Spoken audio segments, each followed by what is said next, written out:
There's a certain kind of silence that feels louder than any scream. It creeps in slow, like fog under a door, and settles inside you before you realize it's there. That was the kind of silence living in our house lately. Not the peaceful kind, but the hollow quiet that fills the space between two people who used to know how to talk to each other. It wasn't always like that. We used to talk until we fell asleep, whispering in the dark like teenagers. We'd argue, sure, but it always ended with a laugh or an apology or a quiet, "I love you," that made everything feel okay again. But lately, the words felt like heavy stones in my throat. Safer not to say anything. Easier to just get through the day. 10 years of marriage. 10 years of building a life.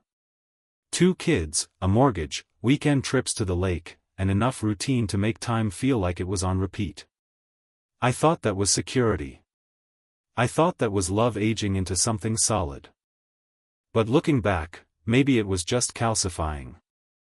I came home late again. Another 12-hour day at the firm. I used to joke that I made a living putting out fires for other people. Lately, it just felt like I was the one burning. The house was dim, quiet. The kids were already in bed. The kitchen light was on, and I could see my wife, Anna, sitting at the table. Her phone in her hand, wine glass half full, face lit by the soft glow of the screen. She didn't look up when I walked in.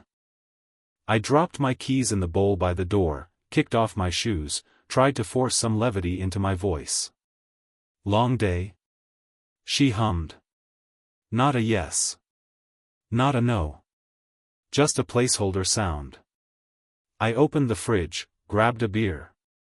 The cold air felt good on my face. I closed the door and leaned against the counter, watching her.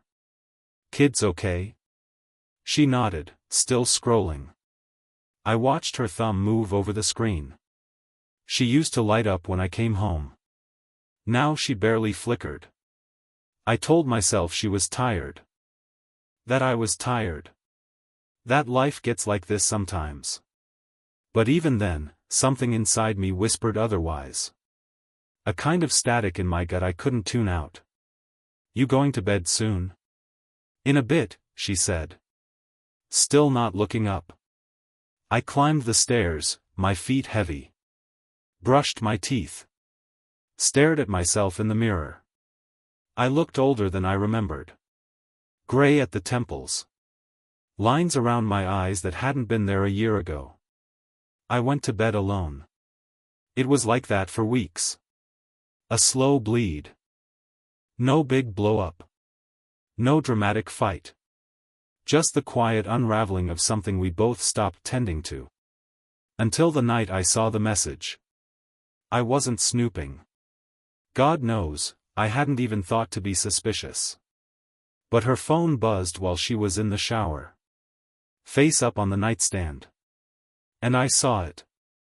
A name I didn't recognize. A message that was too intimate to misread. "Can't stop thinking about last night. Your skin. The way you laughed. Counting down the hours." The blood left my face. My hands shook. I didn't open it. I didn't need to. That one message told me everything. And suddenly, the silence in the house wasn't just empty. It was full of ghosts. I didn't confront her that night. I couldn't. She came out of the shower, wrapped in a towel, humming some pop song under her breath, and I just sat there, pretending I hadn't seen anything. My heart pounding so loud I thought she'd hear it. What was I supposed to say? That I saw a message I wasn't meant to see? That I had proof but no context? I didn't even know the name. Just a flash of something undeniable. I lay in bed next to her, stiff as wood, while she moisturized and scrolled through her phone, maybe texting him. Maybe erasing the evidence. I don't know. She turned off the light and curled up next to me like nothing was wrong. Her hand grazed my chest. I flinched. She didn't notice. I didn't sleep. The next morning, I watched her over breakfast. The way she moved. The way she smiled at the kids but never once looked at me. I saw it now, all the things I hadn't let myself see. The way she dressed more carefully for work. The new perfume. The extra time she took with her makeup. I thought she was doing it for herself. For confidence. For a spark. I wanted to believe that. But there was a distance in her eyes I couldn't unsee now. Like she was always half somewhere else. Or with someone else. That weekend, we went to a friend's birthday dinner. One of those things where you dress up and pretend everything's perfect for a night. I watched her laugh too hard at someone's joke. Saw her check her phone under the table.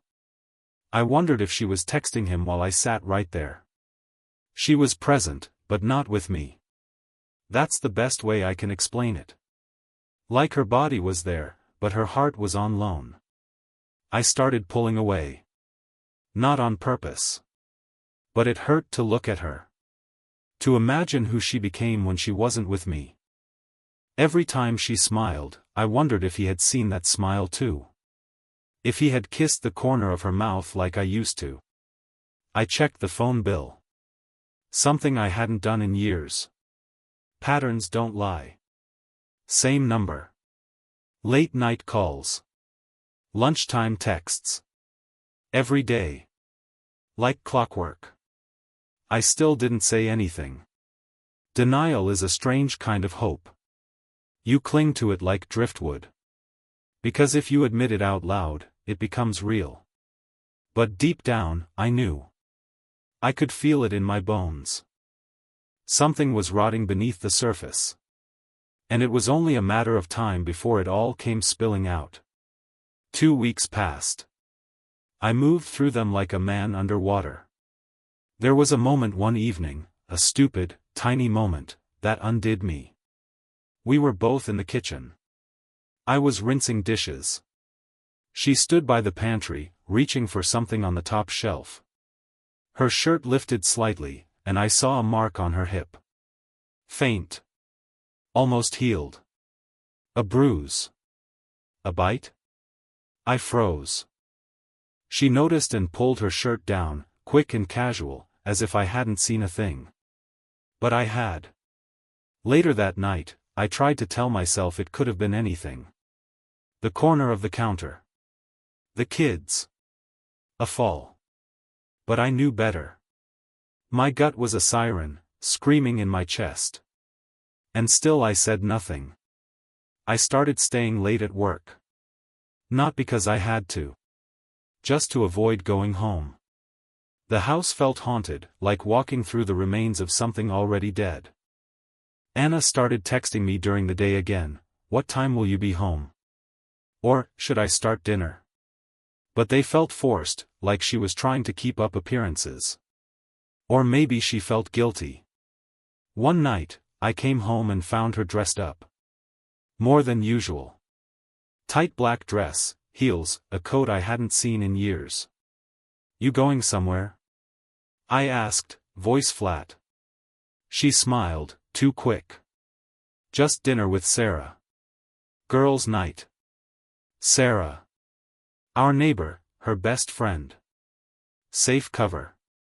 Predictable. I nodded. She leaned in, kissed my cheek. Her lips were cold.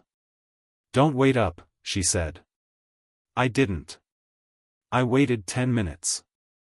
Then I called Sarah. She answered on the second ring. "Hey. Everything okay?" "Yeah," I said. "Just checking if Anna left something with you. She said she was heading your way." A pause. "Anna? I haven't seen her. Not tonight." I felt the floor tilt under me. "Oh," I said. "Maybe I got the days mixed up. Thanks. Any time." I hung up. And for the first time, something inside me cracked. No more driftwood. No more silence. I poured a drink. Sat at the dining table. Stared at the door. And waited for the storm to come home. She came in just after midnight. Quiet, careful. Like she thought I might be asleep on the couch. I wasn't. She saw me sitting at the table and flinched, just a flicker. "Hey," she said, "too breezy. You're up late." I nodded. Watched her take off her coat and hang it by the stairs. A faint perfume drifted with the movement. It wasn't hers. Or maybe it was hers now. I didn't recognize it. "How was dinner with Sarah?" She hesitated. Just for a second. But I caught it. "Fun," she said, walking toward the kitchen. We split a bottle of wine. Talked about her brother moving to Atlanta. You know, the usual. I stood. Walked toward her. The room shrank. "You weren't with Sarah." She froze, back turned, hand on a wine glass she didn't need. "What?" I called her. The silence that followed was the most honest thing we'd shared in months. When she turned around, her face had already changed. The warm mask she wore with the kids, at parties, at breakfast, gone. What remained was something sharper. Not fear. Not even regret. Just calculation. "Okay," she said softly. "Let's talk." I sat back down. My hands trembled, but I kept them hidden under the table. She stayed standing, one hand gripping the back of the chair like she might bolt. "How long?" I asked. "A few months," she said. No qualifiers. No defense. "Do I know him?" A pause. "Then, you've met." "Once. At a fundraiser." "He's..." "Don't," I interrupted. "I don't care who he is." She nodded, looking down. "Why?" That one landed harder than I expected. Her lips parted, but it took her a moment to find the words. "Because I felt invisible. Because I wanted to feel, wanted again. You were gone all the time. And even when you were home, it was like you weren't here." I swallowed hard. The words hit deep because part of me knew they were true. "So you cheated?" "Yes." "No lies." "Not anymore." She sat down across from me, folding her hands neatly on the table like she was presenting a report. Her wedding ring glinted under the light. "I didn't plan it," she said. "It just happened. But then it kept happening. And I didn't stop it. Because you didn't want to." She didn't answer. The clock on the wall ticked louder than it should have. I leaned forward. "Are you in love with him?" She blinked. "I don't know. Maybe. I don't know what this is. I just know I feel alive again when I'm with him. And I haven't felt that in years." "And with me?" She looked at me, finally. Really looked. "With you, I feel safe. But not seen. Safe. The most damning word in the world." I stood up. Walked to the sink. Stared out into the darkness beyond the kitchen window. And for the first time, I said the one thing I'd been too afraid to say. "I think we're done." Behind me, I heard her gasp. A quiet, broken sound. But I didn't turn around. She didn't fight it. That was what stunned me most.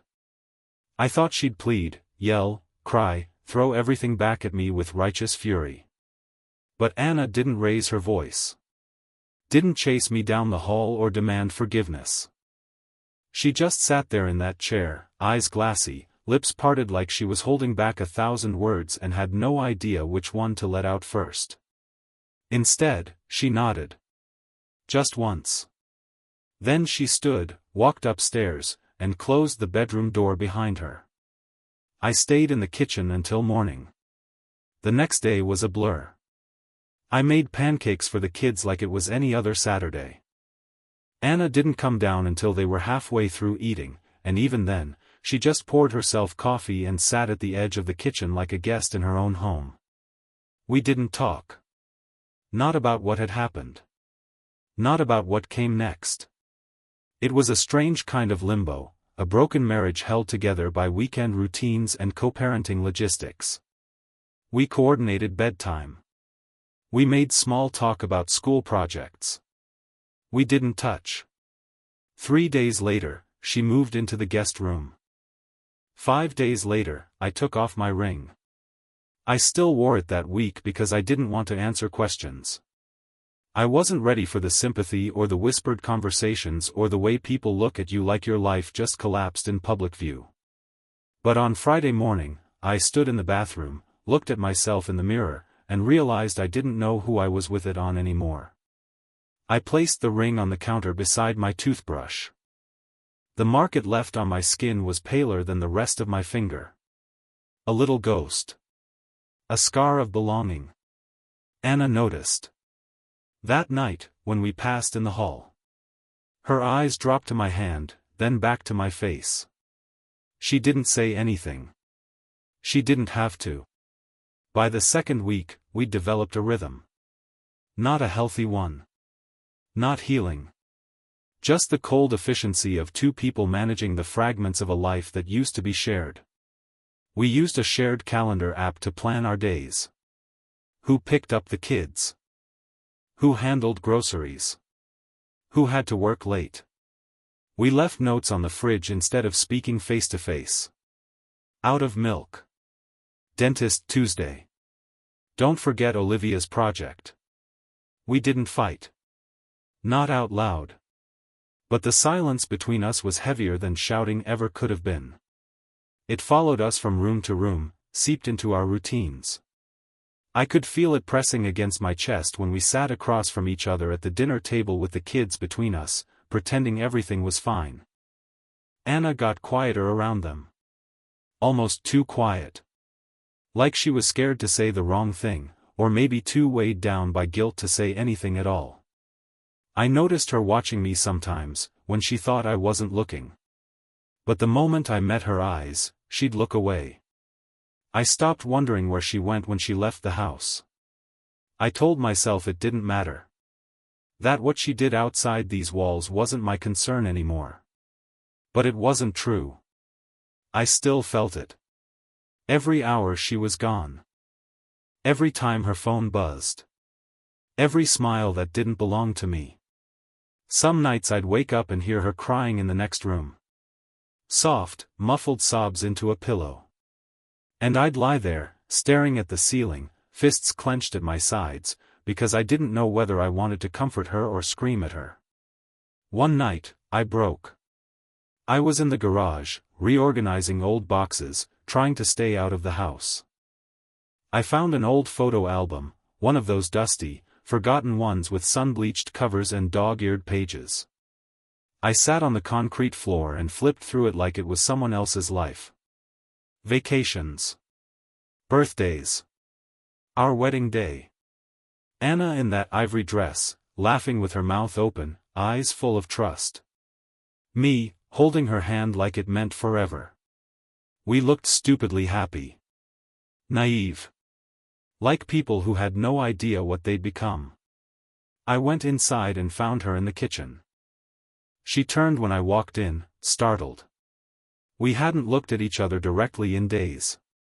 I held up the photo album. Remember this? She blinked, nodded. Yeah. I flipped it open to the wedding picture. Held it up. Where did we go? I asked. Her mouth opened, then closed. Her eyes glistened. I don't know, she whispered. I wish I did. The worst part was, I believed her. We stood there like that for a while. Staring at a version of ourselves that no longer existed. I didn't yell. She didn't cry. We just stood there in the kitchen, with the ghosts of what we once had between us. Eventually, I closed the album. Put it back in the garage. Some memories are too heavy to keep inside. The end didn't come with a bang. No dramatic finale. No slammed doors or packed bags thrown onto the lawn. It came with paperwork. A month after the night we stopped pretending, I sat across from Anna at the dining table with a pen in my hand and the divorce papers between us. She'd found a mediator. Someone neutral. Efficient. She handled most of it, honestly. I didn't have the energy. The kids were staying at her sister's for the weekend. We told them it was a sleepover. We didn't have the guts to say the truth yet, not to their faces. Not until we had to. I stared at the papers, fingers gripping the pen so tightly my knuckles turned white. Anna sat with her hands in her lap, motionless. She looked like she was waiting for a verdict she already knew was coming. "It's just logistics now," I said, my voice rough. "Isn't that funny? 10 years. And it comes down to signatures." She flinched. "I don't think anything about this is funny." I signed. Page after page. Each stroke of the pen felt like carving initials into a coffin. She signed next. Quietly. No hesitation. And then it was done. We didn't cry. Not then.